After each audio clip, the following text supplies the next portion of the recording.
C'est ce que le Seigneur a dit. C'est pourquoi il dit l'homme pur, on lui trouve aussi de l'onyx et du lion. Donc tout de suite, quand on était en train de parler, le Seigneur dit, j'étais aussi en train de parler des 4 grands secteurs d'activité.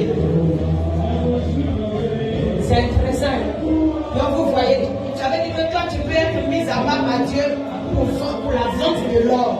Mais tu peux le faire de manière pure. Et chose comme on l'appelle non, avec le Saint-Esprit. Et puis ça va marcher si le Seigneur t'a mis là-bas véritablement. Parce qu'il faut bien des personnes qui travaillent dans ce secteur pour que nous ayons aussi certaines choses, comment on l'appelle non. Bon, certaines choses en or, si je peux dire ça. Voilà Jésus. Donc c'est pas mauvais. Ceux qui fouillent la terre pour faire sortir des pierres précieuses. C'est une activité. C'est ce que le Seigneur est en train de faire comprendre. Il dit pas de ceux qui fouillent la terre pour faire sortir des pierres précieuses afin de les vendre. Il y a l'or, il y a le diamant, il y a tellement de matière. Même la matière qui fait le miroir, c'est dans la terre ça quitte. Les gens qui creusent la terre pour chercher ça. Voilà Jésus. Je ne sais pas comment on l'appelle, mais je sais que ça quitte dans la terre et puis ça fabrique le miroir. Alléluia. Ouais. Bon. Frère, continue. Verset 13. Ouais. C'est celui qui coule à l'orient de la Syrie. Le 4e fleuve, c'est l'Euphrate. L'Euphrate. L'Éternel Dieu prit l'homme et le plaça dans le L'Euphrate, ça parle de la mer, la grande mer. Ça parle du commerce maritime. Alléluia. Pour tous ceux qui font import-export. Vous voyez que tout ça a été déjà prévu par Dieu. Non, c'est merveilleux. Acclame-moi Jésus. Waouh. Donc, quel que soit le lieu où tu vas te trouver, tu vois, c'est Dieu qui a créé ça. Aujourd'hui, tu fais des études pour pouvoir être casé dans ces sociétés-là. Et Dieu avait déjà tout prévu. Alléluia. Oh, c'est merveilleux, c'est merveilleux. Donc, l'Éternel Dieu prit l'homme, verset 15. Verset 15. L'Éternel Dieu prit l'homme et le plaça dans le jardin d'Éden pour le cultiver et pour le garder. C'est tout. Pour le cultiver. Ça veut dire que quoi? Toutes ces choses-là pour que toi, tu puisses les exercer. C'est tout. Pour que tu puisses exercer, pour que tu puisses travailler. On dit pour le cultiver et pour le garder. Donc Dieu n'a pas créé l'homme pour la paresse. Le Seigneur même a décidé depuis avant que toi tu le sois fondé, que toi tu sois un brave entrepreneur sur la terre. Au fait, nous sommes des entrepreneurs de Dieu. Alléluia. Est-ce que quelqu'un sait qu'il est un entrepreneur? Gloire à Jésus. Le Seigneur te demande de travailler pour cultiver. Donc réalise, travaille, économise, réalise, interroge Dieu, avance. Alléluia. C'est tout. Pour que ta position puisse prêcher Christ à celui qui est dans le monde qui te regarde. Ta position doit prêcher Christ. Donc on n'a pas dit de faire du faux dans le secret. On dit que tu prêches Christ. Parce que ta nudité sera vue. Oh oui, ta nudité sera vue. Si tu veux. Ah bon, André et Samuel prêchaient déjà la seconde étape. Ta nudité sera vue. Si tu veux faussement prêcher Christ, tu fais des choses dans le secret qui ne sont pas agréables, et puis tu es caché dans une assemblée pour mentir aux gens. Le Seigneur dit ta nudité sera vue. Oui. Frère, continuons. Verset 15. L'Éternel Dieu prit l'homme et le plaça dans le milieu, du jardin d'Éden pour le cultiver et pour le garder. Ouais. L'Éternel Dieu donna cet ordre à l'homme. Cet ordre à l'homme, c'est un ordre. Tu pourras manger de tous les arbres du jardin. Tu pourras manger de tous les arbres du jardin. Tu pourras effectuer toute bonne activité que moi, l'Éternel, j'ai mis au devant de toi. Si tu as envie de faire un champ de cacao, tu peux le faire. Si tu veux alors faire du maïs, tu peux le faire. Si tu veux chercher bas-fond pour faire riz, tu peux le faire. Tout ça sont de bonnes activités. Alléluia. Amen. Ok. Verset 17. Oui.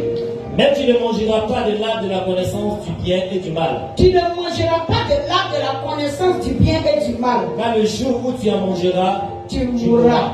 Alléluia. Amen. Alléluia. Alors prends le chapitre 3, on va voir une vérité. Chapitre 3. Oui. Verset. À partir de son verset. Oui, à partir de son verset 1, bien sûr. Verset 1, chapitre 3. Oui. Le serpent était le plus rusé de tous les animaux des champs que l'Éternel Dieu avait fait. Le verset 25 d'abord avant de descendre au chapitre 3. Verset 25 du chapitre 2. Ouais. L'homme et sa femme étaient tous deux nus. L'homme et sa femme étaient tous deux nus. Et ils n'en avaient point honte. Quelqu'un m'explique ça. L'homme et sa femme étaient tous deux nus. Parce que vous les avez toujours vus sans caleçon. C'est vrai, non? Yes. Acclame d'abord le Seigneur. Vous réveillez certaines personnes. Donc vous voyez un coup comme ça que Adam et Ève, Koyo tiré, j'avais des gains. Ils se promènent comme ça. Amen. Ah, c'est bizarre. Ils sont Koyo tirés. Non, quand même. Dieu, il est le Dieu qui révèle. Alléluia. Amen. Il ne pouvait pas nous laisser comme ça, Koyo tiré. Gloire à Jésus. Ils étaient tous nus et ils n'en avaient point honte. Donc, quelqu'un me dit ça. Que quelqu'un me dise ce que ça signifie. Je veux votre main. Qu'est-ce que cela signifie? L'homme et la femme étaient tous deux nus et ils n'en avaient point honte.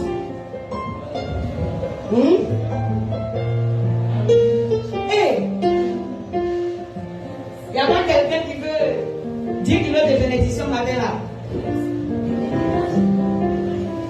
Ils étaient tous deux nus et ils n'en avaient point honte. Pourquoi deux mains seulement levées? Je vais interroger tous ceux qui ne lèvent pas les mains. Maman Maïs, ça veut dire quoi? Ils étaient tous deux nus et puis ils n'avaient pas honte. Ça veut dire quand on est nus, ça fait honte alors. C'est vrai, non? Ah. Donc ils étaient tous deux nus et ils n'en avaient pas honte. Quand on vous dit quelqu'un est nu et puis il n'avait pas honte. Ok, c'est bon. Ça veut dire quoi, maman Maï? Ils étaient nus et puis ils n'avaient pas honte.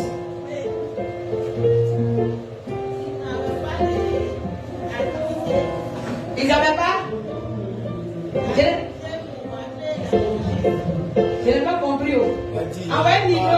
Ils n'avaient pas d'activité pour atteindre la richesse. Ah, ils n'avaient pas d'activité pour atteindre la richesse. Oh, non. Ils étaient même ceux qui étaient en activité dans le jardin. Amen. Ils avaient des activités. Ils étaient nus, veut dire quoi? Maman Claudia, j'interroge ceux qui ne lèvent pas la main. Mais si tu lèves ta main exprès, il est interrogé. Parce que c'est lui qui voulait faire ça. Tu lèves ta main exprès, il t'interroge. Maman Claudia, oui, ils étaient nus. D'accord. Élie, prophète, on nous dit, ils étaient nus, veut dire quoi? Merci à Jésus. Oui, parle-nous un peu. Ils étaient tous deux nus. Papa connaît. Ils étaient nus, veut dire quoi?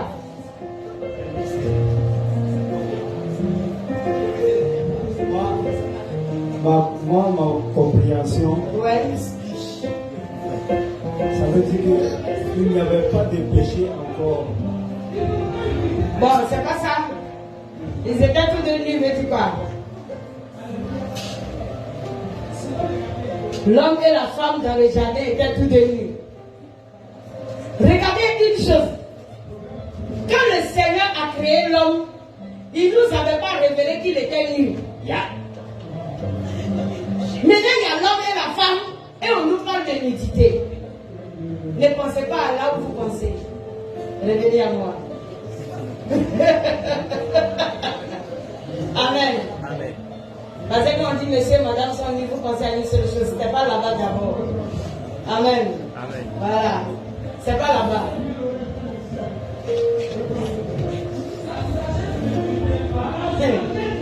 Oui, toi, lui. Sois béni. Seigneur, bénis ton serviteur. Amen. Quadruple ses finances. Nom de Jésus. Ils n'avaient rien à se cacher. Ils étaient ouverts l'un à l'autre. Et ils arrivaient à supporter le rêve de l'un et de l'autre. Il n'y avait pas de panade, il n'y avait pas d'orgueil, il n'y avait pas d'hypocrisie, il n'y avait pas de cachette. Voilà ce qu'ils étaient dans le jardin. Un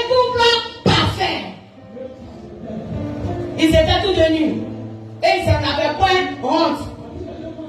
Le jour que Adam sort, qu'une fille le break, il vient et dit, c'est la même fille, elle dit que telle fille là, elle va breaker dans les rues, et puis elle rit. Moi, je te connais au chéri, t'as la café par là, nous on est calés ici. Le jour qu'elle sort, quelqu'un la break, elle dit, oh chérie, tu sais quel homme qui était dans tel côté là, oh, il ne sait pas que nous là, il s'en avait point honte. Amen. Ils arrivaient à pardonner les erreurs les uns des autres. Ils s'entendaient parfaitement. Amen. Amen. Il n'y avait rien à dire de leur couple. C'était un couple qui était parfait. Ils se supportaient. Et puis c'est tout. Ils étaient ouverts l'un à l'autre. Personne n'était caché aux yeux de son ami. Mais vous pensez que c'est parce qu'ils n'avaient pas caleçon sur eux. Comment?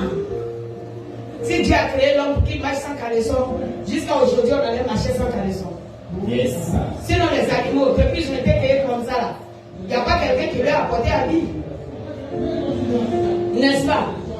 Quand le chien veut faire sa rapport, c'est pas devant vous ce qu'il fait. Est-ce qu'un animal c'est une fois caché? Non. Donc pour l'homme n'est pas pareil. Gloire à Jésus. Ah bon. Quand on dit c'était lui, vous fabriquez les gens là sans caleçon. Pardonnez, vos photos là, allez-y leur porter habit. Allez porter habit à vos desserts là. Oui. Oui, alors mon petit. Élève la voix. Micro, s'il te plaît.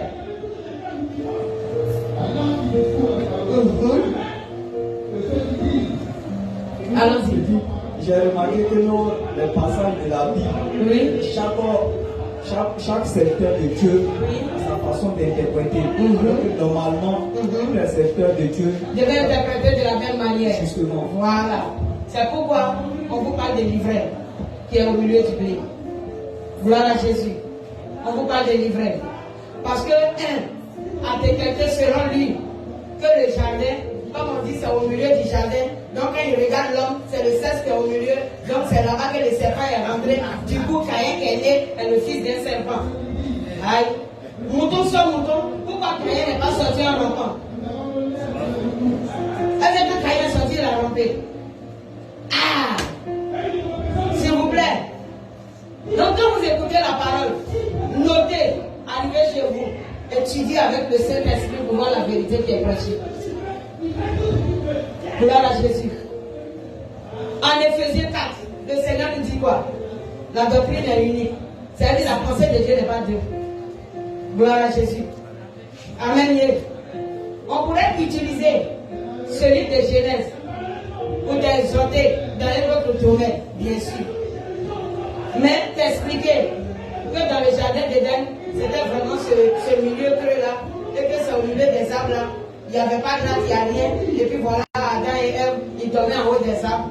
Vous laissez ça là. Alléluia. Vous laissez la partie là. Sinon, qui leur a donné la sagesse de construire une maison? C'est les activités que Dieu a mis dans le jardin, qui les a envoyés, à savoir qu'ils doivent s'abriter. Sinon, depuis là, tu ne vois pas les animaux dans la forêt. On connaît leur abri, non? C'est tout. Ah. Alléluia. Gloire à Jésus. Donc allons-y.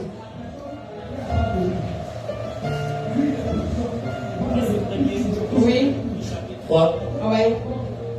Le serpent était le plus rusé de tous les animaux des champs. La Bible dit le serpent était le plus rusé de tous les animaux des champs que l'Éternel Dieu avait fait. Que l'Éternel Dieu avait fait. Le serpent était le plus rusé de tous les animaux des champs que l'Éternel Dieu avait fait. On te parle de l'homme et maintenant on vient te parler du serpent.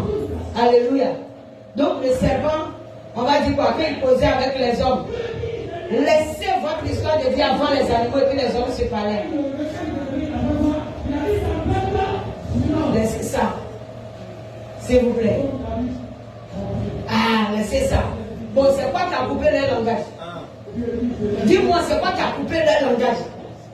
parlait comment? Que le serpent est venu parler à Ève.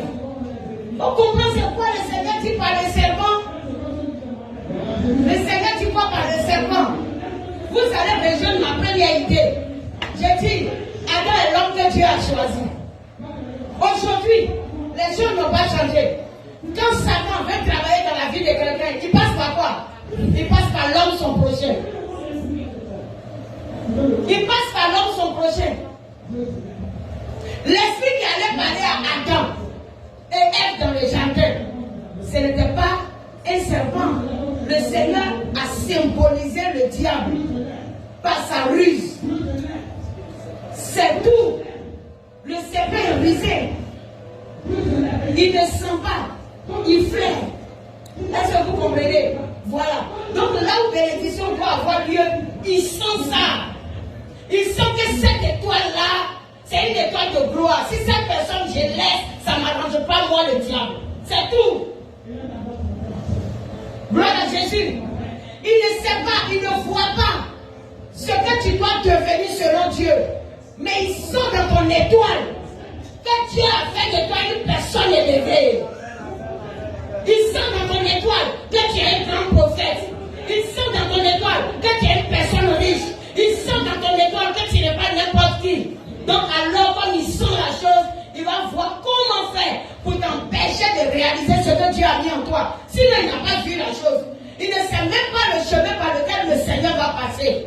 Mais seulement il a servi. C'est par toi-même qu'il va avoir les informations. C'est pourquoi on dit le sage se tait. Vous qui parlez trop, quand le Seigneur vous fait une promesse, taisez-vous. Sinon, acclame encore Jésus. Le sage se tait. Elle va manquer de sagesse simplement pour causer avec l'ennemi. Parce qu'il est venu, il s'est fait passer pour un ami, quelqu'un qui aime. C'est tout. Et puis il a tiré ta bouche. Faites attention à des personnes qui vous contrôlent pour tirer votre bouche. N'hésitez pas tout. Ne prenez pas la bouche rapidement. Alléluia. Voici cette sagesse a manqué à Ève. Amen. Surtout nous les femmes. Femmes parlent trop, elles parlent vite. Elles parlent rapidement. Pour attraper là, elle a problème. Ah, il y a par moment soit une valise très fermée. Dis à ta soeur, il est bon d'être valise par moment. Alléluia. Il est bon d'être valise par moment. Le Seigneur t'a fait la promesse. Ah, les sorciers là sont dans l'église, là, ils veulent attaquer les gens. Et puis Dieu vient, il te dit spécialement, voilà. Si le Seigneur ne s'est pas arrêté à la chair pour donner ta prophétie, qui t'a donné dans le secret, il faut savoir que la chose doit rester dans le secret. Pourquoi tu es pressé de parler de ça aux gens? Ah, amen, ma fille. La chose doit rester dans le secret. Le Seigneur veut que tu attendes le témoignage pour que tout le monde sache voilà ce qui est arrivé. Alléluia. Acclame-moi Jésus.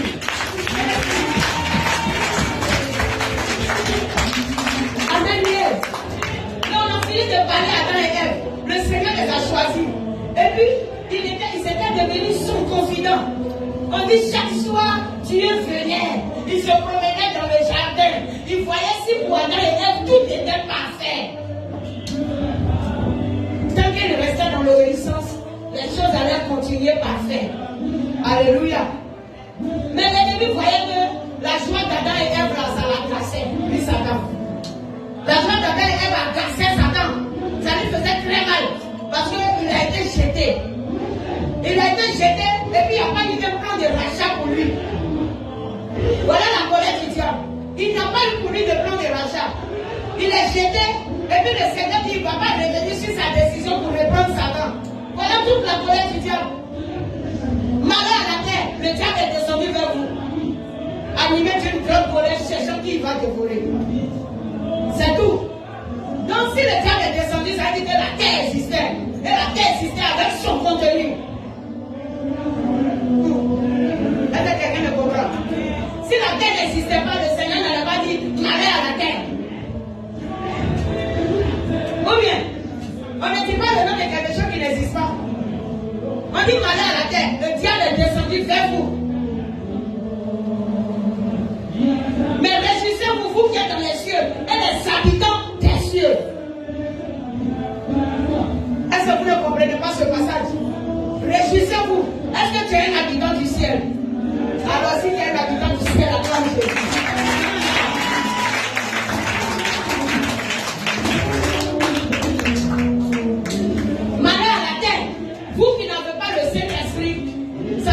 tomber sur vous. Parce que le diable va vous détruire. C'est tout. Mais pour celui qui a le Saint-Esprit, alors il est aussi vainqueur des combats. Parce que Michael a combattu.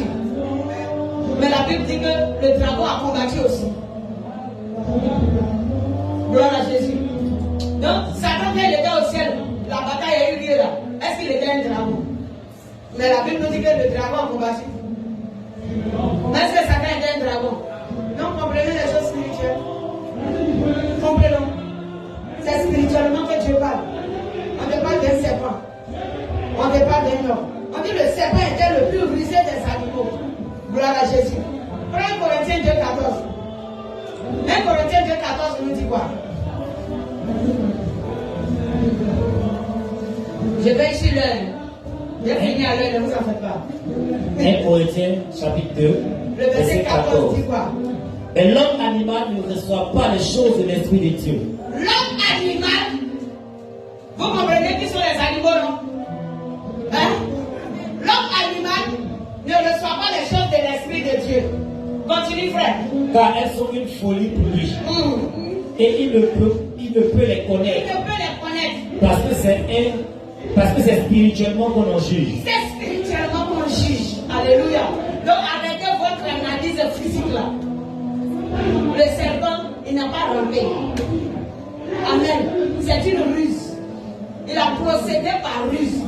C'est pourquoi le Seigneur a utilisé le symbole du serpent. Pour vous parler de l'homme qui a refusé l'Esprit de Dieu. C'est un animal. Alléluia. Et l'animal qui est symbolisé comme on l'appelle comme par rapport à Satan, c'est le serpent, c'est le dragon, les sorciers, on prend quoi? Les hiboux, les scorpions, n'est-ce pas? Mais est-ce que quand ils sont avec nous ici, ils dorment avec toi, c'est celui qui dort avec toi? Hein? Tes parents sont sorciers là, tu les as vus une fois, ils sont scorpions et puis ils mangent.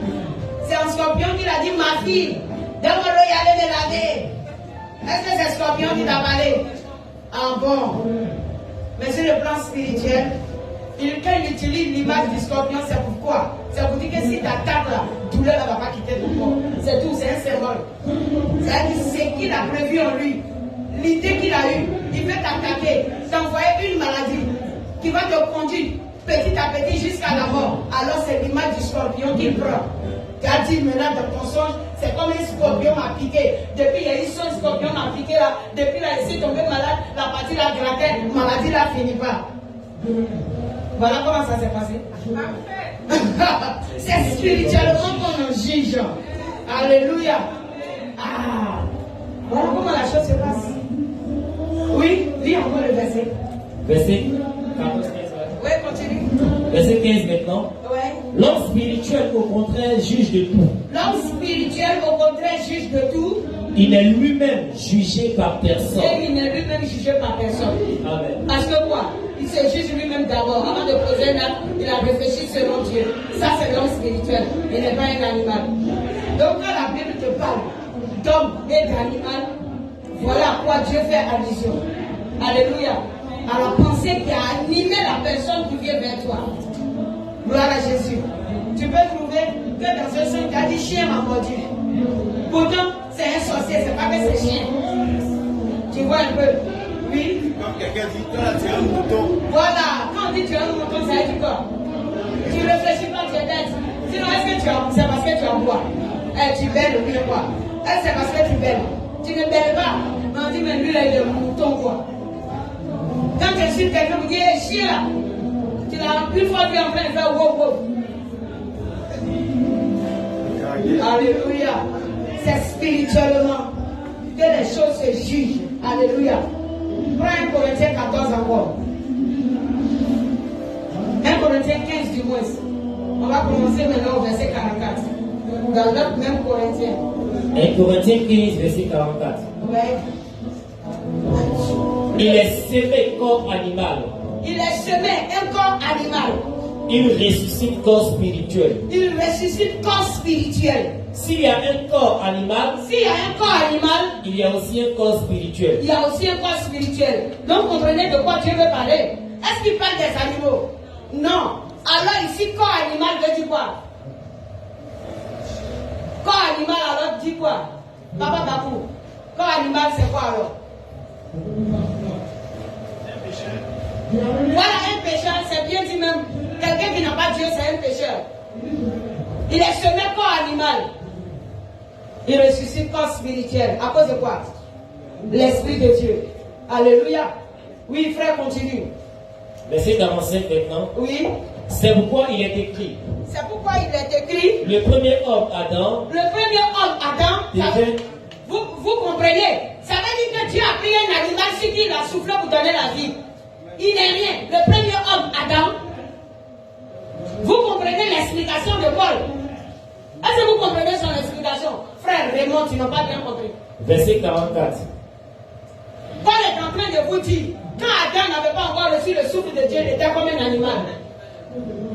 C'est tout. Il était à l'étape d'un animal aussi. Oui, frère, continue. Verset 44. Oui. Il est sévé corps animal. Il ressuscite corps spirituel.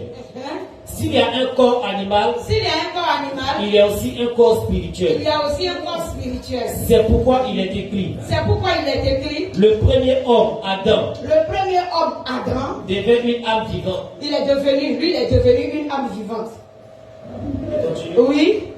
Le dernier Adam. Le dernier Adam est devenu un esprit vivifiant. Il est devenu un esprit vivifiant. Mais. Verset 46. Oui. Mais ce qui est spirituel n'est pas premier. Ce qui est spirituel n'est pas premier. Ça veut dire que nous tous nous étions des animaux quand Dieu a soufflé en nous pour que nous soyons rassemblés ici. Amen. Ce qui est spirituel n'est pas premier. Animal d'abord. Et puis le souffle de Dieu alors te donne la spiritualité. Quelqu'un comprend maintenant? Maintenant, Satan, lui, il a été déchu. Ça veut dire du spirituel. Il est descendu à l'état animal. C'est pourquoi c'est l'image, l'animal serpent qui est allé pour voir Ève. C'est-à-dire les intentions d'une ruse pour faire chuter une personne. Il y a des animaux, des serpents qui courent souvent avec vous. Donc depuis longtemps, tu as resté comme ça. Avec ton âge là, tu n'es pas marié. Le monsieur là t'a dragué. Il faut accepter. Après là, si vous partez chez maman, même si grossesse est là, ça fait quoi? C'est quelqu'un si elle ne veut pas là. Cherchez-vous ailleurs, il y a beaucoup d'églises. Ça, c'est un serpent qui t'a parlé. Sinon, vous pensez que quand il va rentrer pour venir vous parler. Il y a des serpents qui vous parlent. Les serpents sont là, ils influencent votre pensée. Les serpents sont là. Ils vont vous envoyer à méditer les choses de la chair. Est-ce que la Bible dit, frère, la même que, donc on doit se garder jusqu'au mariage? Et si moi-même, le monsieur l'a dit, il va me marier, il va se convertir. Si on est ensemble là, ça fait quoi? Ça, c'est le serpent qui est en train de parler. Le serpent parle à beaucoup de personnes. Donc vous êtes là en train de voir un jardin. Dieu a mis clôture, 2 personnes sont au milieu, 5 caressons, et puis un serpent a rampé pour aller trouver elle pour faire l'amour. Tiens! Où aussi? Enlevez de ça là. Dans tout ce qu'on dit là, tu crois encore que c'est un animal qui a parlé à Ève? C'est pas un animal physique. C'est pas un animal physique. Hey, je crois que quelqu'un est en train de comprendre. Pardon, acclame le Seigneur, je vais voir.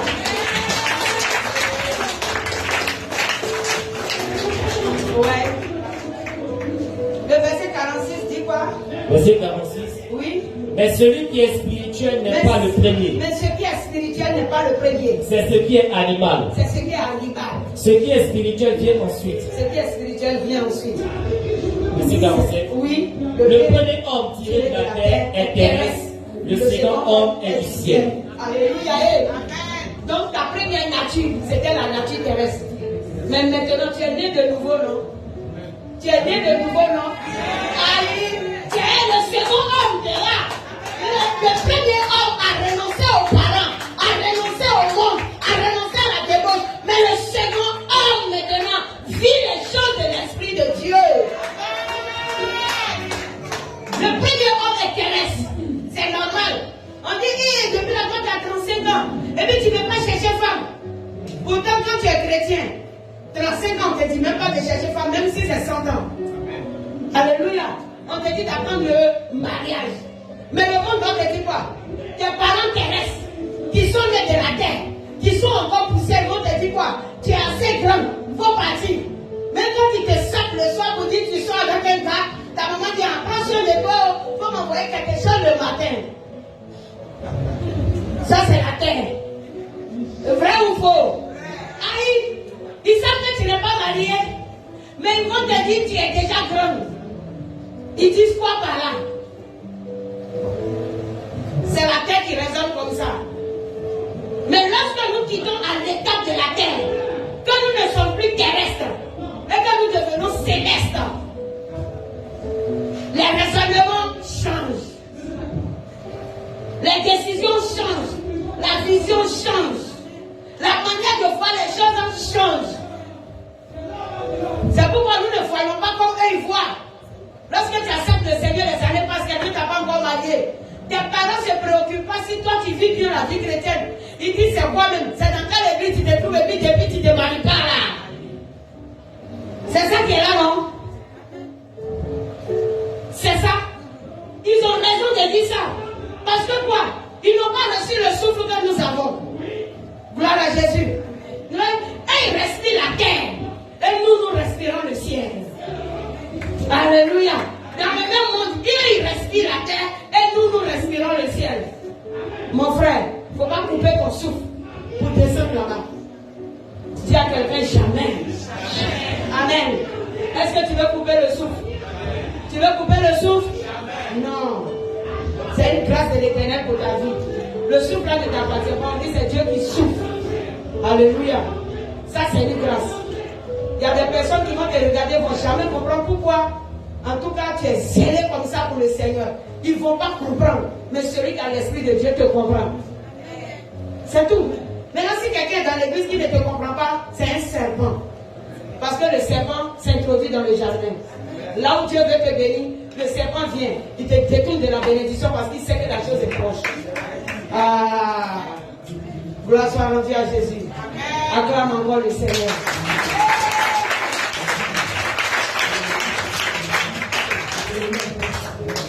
Frère, on va continuer. Alors on retourne en Genèse toujours. C'est le test de base. Je vais sur le... Ne vous en faites pas. Il a fini vite. On est ici fatigué, vous ne savez pas. Tu veux que je sois plus fatigué quoi? Attention hein. Prie pour que je sois fortifié. Amen. Oui. Genèse chapitre 3. Chapitre 3, verset 1er. Le serpent était le plus rusé de tous les animaux des champs que l'Éternel Dieu avait fait. C'est ça. Il dit à la femme, Dieu a-t-il réellement dit, vous ne mangerez pas de tous les arbres du jardin? Amen. Yeah. Il dit, mais Dieu a-t-il réellement dit? Vous voyez comment il vient et puis pose la question. La même chose là, est-ce qu'il n'a pas demandé à Jésus? Est-ce que la même chose n'a pas demandé à Jésus? N'est-ce pas? Quand on parle du serpent, ça peut être une personne que le diable t'envoie ou ça peut être ta propre chair que le diable utilise. Tu vas t'asseoir. Dès que tu commences à plonger dans une solitude quelconque, je dis, plusieurs pensées commencent à défiler. Ça ne vous arrive pas. Aïe, aïe. Plusieurs pensées commencent à défiler. Donc Satan veut profiter de tes préoccupations. Et puis il va s'infiltrer au milieu. Et puis te donner maintenant une orientation qui n'est pas de Dieu. Ou il utilise une personne qui vient, ou il utilise ta propre chair. Ça là-haut. Quand on fait ça là, on dit le diable est rusé. Donc, il a passé par une ruse. Il pourrait utiliser un homme pour venir vers Ève. Ils vont dire alors il y avait des hommes sur la terre. Tout comme fait, il n'y a pas eu un animal qui a rampé pour parler avec Ève. Elle va causer avec quelqu'un. Elle va causer avec quelqu'un. Voilà Jésus. Je vous dis qu'elle va causer avec quelqu'un. Amen. Elle a causé avec quelqu'un. C'est tout. Et la personne lui a dit, ah, vous aussi depuis là-haut, votre couple là, la personne a rendu visite. C'est une visite et puis la personne est venue lui parler. Vous ne connaissez pas la visite du papato. C'est une visite de papato, elle va reçu. Analysez avec l'Esprit de Dieu, vous allez voir. Sinon, depuis là, dans votre pensée, là, quand vous lisez ça, là, vous voyez le reptile là qui vient. C'est le reptile là, vous voyez, non? C'est lui que vous voyez. Parce que là, Dieu a coupé ses pieds, il pouvait marcher, il ne marche plus. C'est ça là, c'est profond, ça veut dire des grandes choses. Alléluia. C'est bien sûr, je vais vous laisser sur votre soif. Amen. Amen. Frère, continue. Verset 1 Oui. toujours. Verset 2 maintenant. Hein? La femme répondit au serpent. La femme répondit au serpent. Nous mangeons du fruit des arbres du jardin. On mange de tout. Oh. Ça veut dire toute activité qu'on fait, ça produit là. En tout cas, on peut récolter. On mange de tout. Mais, oui, Quant au fruit de l'arbre qui est au milieu du jardin, le fruit de l'arbre qui est au milieu du jardin, Dieu a dit, oui, vous ne mangerez point ne mangez pas ça, et vous n'y toucherez point, vous n'y toucherez point. de peur De peur que vous ne mouriez. que vous ne mouriez. Vous voyez un peu. Je vous disais que quoi? L'arbre de la connaissance du mal, du bien et du mal, c'était le livre à 10 prophètes. Sinon, si c'était un arbre quelconque que Dieu a planté, c'était physique. Est-ce que Dieu même allait avoir peut-être besoin de planter cet arbre? Il n'allait pas avoir besoin de planter ça. Est-ce que vous comprenez un peu? Ce n'est pas un arbre physique vous dit, ils sont là matin et puis regarde-moi. Non. Non. Satan est venu proposer à elle, il est venu en fait lui donner une autre proposition d'élévation rapide. C'est tout. Il est venu entraîner Ève dans quelque chose que Dieu ne veut pas.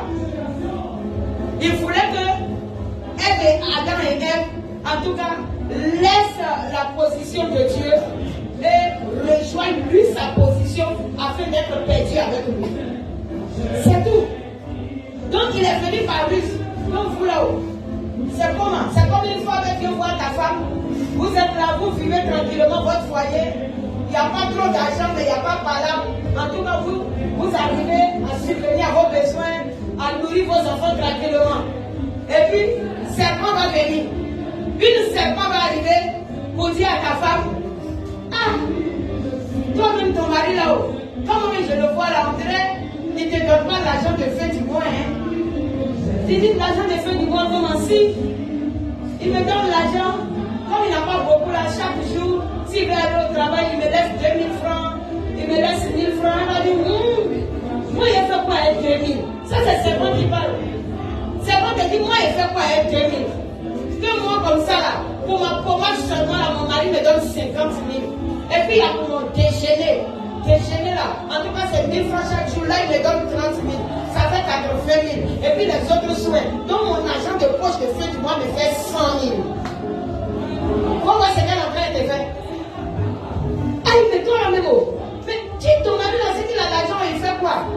Elle dit, c'est vous qui êtes là, tu ne sais pas ce que mon mari fait. Il faut venir être idiot. Il ne faut pas dire à quelqu'un. C'est un boutin. Ça veut dire quoi? Tout de suite, elle est en train de dire à ta femme, va dire à ton mari de venir rejoindre mon mari, les deux vont devenir brouteurs. C'est tout. Voilà ce qui s'est passé dans le jardin d'Éden. C'est un brouteur. Non, c'est un coupeur de route. Il est coupé de route, on ne les attrape pas. Elle dit, oh, c'est dans ça là où on gagne l'argent. Tu vois les gens qui ont les grandes maisons, ils construisent les étages là. Tu vois qu'ils font quoi? Ils prennent des jeunes gens qui sont des brouteurs, qui sont des braqueurs, et puis ils sont là-bas. Même si on les attrape, et puis on dit on arrive à la police. Oh, c'est lui-même là, le chef là-même, qui est en bas de ça. Ils vont faire les papiers semblants. Dès qu'il arrive là-bas, on le relâche. Affaire est partie. Voici le fruit défendu. Comment ça t'est proposé? Lorsque tu ne t'as pas braqué, ok, tu reçois le fruit de tes efforts. Mais c'est le fruit du mal. Ça, c'est le fruit du mal. Le Seigneur ne veut pas que tu manges ça. Lorsque tu es brutal, tu reçois le fruit. Mais c'est le fruit du mal. Le Seigneur ne veut pas ça. Tu as trafiqué le compte de quelqu'un, travaillé des numéros jusqu'à, et puis vider tout son argent, la sueur de son front, dans toi, ton compte, et puis tu vas prendre pour aller fêter avec les jeunes filles. C'est aussi une activité, n'est-ce pas? Mais est-ce que c'est une bonne activité? Parce que quoi? Ça fait souffrir l'autre. Et puis toi seul, tu as de la joie. C'est ce que le Seigneur a dit à Adam et Ève, vous n'y toucherez pas. Ces choses-là sont là sur la terre, mais vous n'y toucherez pas. Ne touchez pas à ces choses. Ne touchez pas à ça. Lorsque tu vas pour faire une activité, ce que ça coûte, dis à la personne et puis prends ton argent, quitte là. C'est tout. Ça, ce sont les fruits de la justice. Mais le fruit du mal, ne touche pas. Vous avez le libre arbitre de choisir. Mais pour l'instant, moi, je vous ai choisi et je vous dis c'est ma volonté. Donc Dieu nous appelle encore à nous ranger dans sa volonté et non à faire notre propre volonté. Alléluia. Alléluia. Que le Seigneur soit glorifié. Quand on parle d'un fruit, on parle du résultat d'une activité. C'est ce qui est le fruit. Sinon, on ne parle pas des mangues que tu croques là. Non. Le fruit, c'est le résultat d'une activité. Même si tu es maîtresse de quelqu'un, tu reçois le fruit. Il laisse sa famille et puis il te donne son salaire. Tu viens de récolter parce que tu lui as offert ton corps. C'est une activité que tu as eue, donc tu as reçu le fruit. Mais est-ce que c'est un fruit que Dieu aime? Non, tu as la connaissance que c'est mauvais, mais tu en manges. C'est ça la connaissance du bien et du mal. Alléluia, acclame Jésus.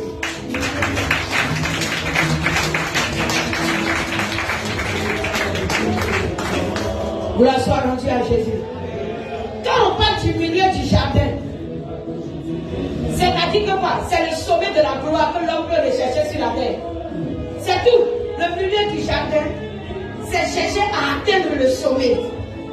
Pour qu'on dise que c'est moi. Le Seigneur dit fais attention. Ce tas se trouve au milieu du jardin. Regarde, l'arbre qui se trouve au milieu du jardin, faut livrer.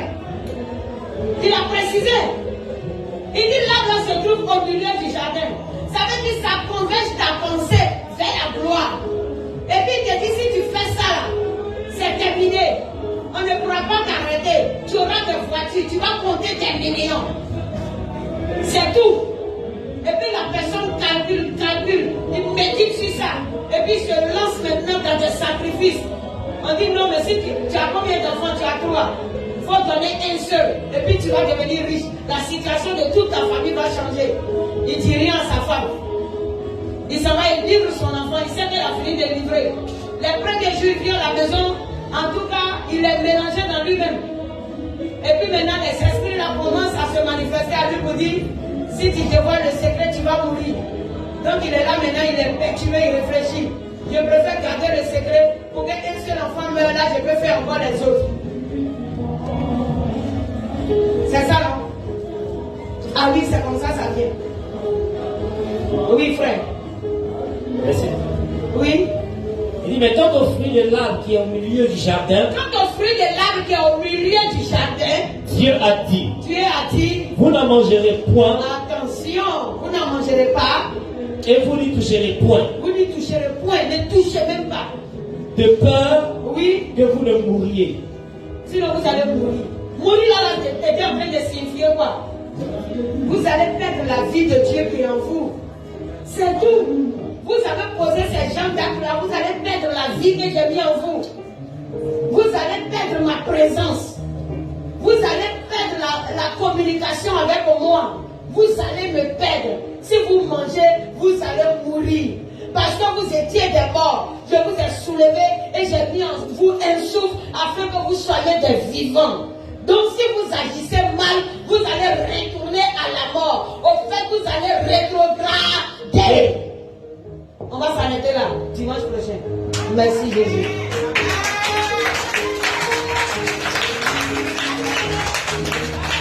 Quand tu es debout, tu vas acclamer encore le Seigneur.